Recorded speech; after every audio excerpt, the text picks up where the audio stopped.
When shopping for large items, like an appliance, mattress, or home gym equipment, it's important to find a model that can fit in your home.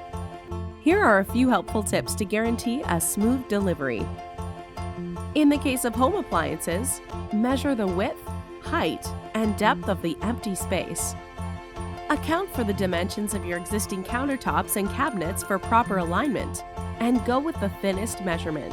Next, walk the path your new appliance, mattress, or other large item will take on delivery day. Walk from the curb to the final destination to find the best route. If possible, have a backup entryway for Plan B. Measure tight spaces like hallways and doorways against the full width of your delivery item, leaving enough space on each side for clearance.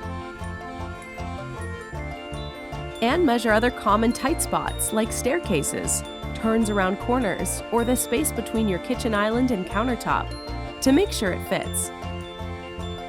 Follow these simple steps and you'll be prepared for a smooth delivery. For more tips, talk to one of our product experts. Call, chat, or meet with an expert in store to get the helpful advice you need. At Sears.